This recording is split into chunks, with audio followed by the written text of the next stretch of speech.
Hey hey hey, hola Indomax Indo Magazines. Oke, kabar yang cukup greget kali ini datang dari tetangga besar sebelah selatan kita bos, yang isinya orang-orang bule, yaitu Australia. Nah, jadi seperti yang kalian tahu, Australia ini satu geng dengan orang-orang barat. Koloninya di utara bos, seperti Inggris, Amerika dan juga Eropa. Di Asia mereka memiliki rival yang sama, yaitu China dan juga Korea Utara. Dan kini cukup greget saat masih panas-panasnya perang India-Pakistan, Australia pun kini dikabarkan malah mengirim kapal perangnya ke wilayahnya opah sangar kalian, yaitu opah Kim Jong-un Korea Utara. Nah loh, ada apakah gerangan? Apakah Australia mau mancing perkoro, main rudal-rudalan, nantangin si opah? Setelah ini kita kupas. Kemudian kabar kedua nanti datang juga dari Australia untuk Indonesia, di mana besok kabarnya PM Australia yang baru terpilih setelah dilantik besok langsung mau terbang ke negara kita Indonesia. Nah loh, ada apakah gerangan? Mengapa tiba-tiba ia langsung mau ke Indonesia? Penasaran beritanya? Cus, mari kita kupas berita lengkapnya satu per satu bosku. Nah, baru-baru ini, tetangga besar kita, negeri kanguru Australia dikabarkan telah mengirimkan kapal perangnya ke wilayah Korea Utara, bos. Nah loh, jadi ini wilayah di mana banyak orang-orang ngeri nih untuk mendatanginya, bos. Yaitu negaranya opah kalian, opah Kim Jong-un. Dan tak main-main, langkah berani pengerahan kapal perang Australia ke Korea Utara ini pun dikatakan adalah untuk melaksanakan misi penegakan sanksi dari Dewan Keamanan PBB untuk Korea Utara. Dan Australia pun kini kabarnya telah mengirimkan kapal perang HMAS Sydney-nya ke wilayah Korea Utara, yaitu sebuah kapal perusak Australia berpeluru kendali. Ngeri-ngeri sedap. Kapal perang ini pun lumayan sangar, bos. Jadi admin kutip dari situs Angkatan Laut Australia, HMAS Sydney 5 adalah kapal terakhir dari 3 kapal perusak berpeluru kendali atau DDG alias Destroyer Guided Missile kelas Hobart. Model dan rancang desain kapal destroyer ini pun didasarkan pada frigate F-100 rancangan Navantia Spanyol dan dilengkapi dengan sistem tempur Aegis, bos. Dengan panjang 146,7 meter dan bobot 7.000 ton, tak main-main destroyer Hobart kelas ini pun menyediakan pertahanan udara untuk kapal pendamping, pasukan darat, dan infrastruktur di wilayah pesisir, serta untuk perlindungan diri terhadap rudal dan juga pesawat. Sistem tempur Aegis yang menggabungkan radar array bertahap canggih dan rudal SM-2 ini pun juga menyediakan sistem pertahanan udara canggih yang mampu menyerang pesawat dan rudal musuh pada jarak lebih dari 150 km. Bukan kaleng-kaleng. Kapal perang ini pun juga memiliki rudal jelajah anti kapal, bahkan dilengkapi dengan sistem sonar modern, umpan dan torpedo untuk misi peperangan bawah laut. Dan kini telah dikerahkan menuju Korea Utara nih, bos. Nah, kita lihat nih, ntar apa reaksi opah Kim Jong-un ya kan? Apakah sudah ditintingnya dari jauh atau biji mana nih tanggapannya? Dan pertanyaannya kini, lantas apakah misi kapal destroyer Australia ini ke Korea Utara sebenarnya? Apakah melakukan pengintaian atau mau main rudal-rudalan?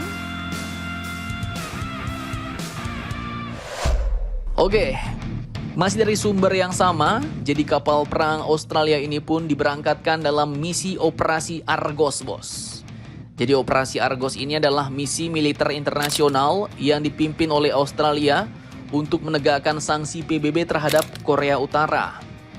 Operasi ini pun sebenarnya sudah dimulai sejak tahun 2018 lalu, sebagai tanggapan atas pelanggaran sanksi oleh Korea Utara, terutama terkait program senjata nuklir dan rudal balistik. Disebutkan bahwa kapal perusak HMAS Sydney ini pun nantinya akan berpatroli di wilayah dekat Korea Utara, bos.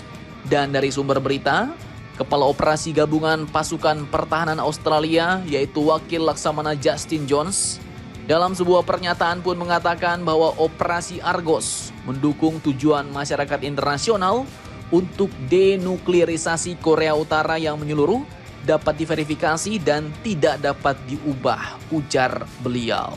Nah, jadi tujuannya adalah untuk denuklirisasi, bos. alias menghapus program senjata nuklir Korea Utara. Kemudian selain itu katanya, Australia juga mengerahkan pesawat patroli maritim untuk menegakkan operasi Argos. Dengan Angkatan Udara Kerajaan Australia, yaitu P-8A Poseidon telah dikerahkan ke Jepang pada bulan April lalu. Dan lanjut beliau katakan, menegakkan sanksi Dewan Keamanan PBB terhadap Korea Utara konsisten dengan komitmen Australia terhadap tatanan global berbasis aturan.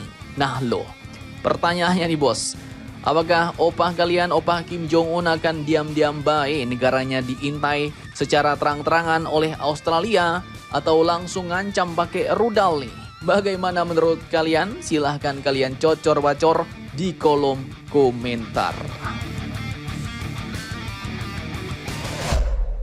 Oke, lanjut kabar kedua. Jadi usai terpilih lagi menjadi PM Australia, Mr. Anthony Albanese pun diketahui kini akan datang lagi ke Indonesia, bos. Dan negara kita pun dipilihnya menjadi negara pertama untuk dikunjunginya setelah terpilih menjadi PM. Dikutip dari banyak sumber berita berikut, Presiden Prabowo Subianto disebut akan menerima kunjungan resmi PM Australia, yaitu Mr. Anthony Albanese di Indonesia pada tanggal 14 sampai 16 Mei besok. Dari keterangan dalam unggahan di akun media sosial resmi Sekretariat Kabinet pada Selasa 13 Mei hari ini, mengatakan bahwa PM Albanese yang baru saja terpilih kembali menjadi Perdana Menteri Australia, rencananya akan dilantik pada tanggal 13 Mei 2025 dan akan langsung berangkat memulai lawatannya ke Indonesia keesokan harinya pada tanggal 14 Mei 2025 malam hari. Demikian keterangannya. Nah, lantas pertanyaannya nih bos, kira-kira apa nih yang mau dibahas PM Australia ini? Mengapa setelah dilantik beliau langsung mau terbang ke Indonesia? Oke, jadi terkait hal ini, juru bicara Kementerian Luar Negeri Indonesia yaitu Bapak Roy Sumirat menyebut pertemuan kedua tokoh ini akan membahas peningkatan kerjasama di bidang ekonomi hingga ketahanan pangan. Kedua pemimpin negara Indonesia-Australia ini pun dikatakan juga akan mendiskusikan soal isu-isu global. Di mana ya isu-isu global yang mungkin mau dibahas seperti Korea Utara tadi bos. Kemudian perang-perangan yang sedang berlangsung seperti Palestina-Israel, Ukraina-Rusia, dan juga India-Pakistan. Bahkan mungkin isu terkait rencana pangkalan Rusia di Pulau Biak kemarin juga mau dibicarakan nih. Namun di lain sisi, jika melihat Indonesia menjadi negara pertama yang dikunjungi oleh PM Australia ini, sepertinya Australia pun kini mulai menganggap Indonesia sebagai negara penting yang memang perlu dijadikan sebagai sahabat di kawasan regional, bos. Karena apa alasannya? Ya menurut Mimin karena itu tadi, bos. Jika Indonesia lebih sahabatan sama Rusia, sama China, sampai-sampai Rusia misalnya berhasil membuat pangkalan misalnya di Papua kemarin ya kan? Nah, kalau itu sampai kejadian, wah Australia sendiri yang bisa gawat. Nah, jadi bagaimana menurut kalian tentang hal ini? Jangan lupa komentar, tetaplah kalian barbar, dan jangan santuy terus. Demi Indonesia tangguh, salam Indomax, Indo Magazines.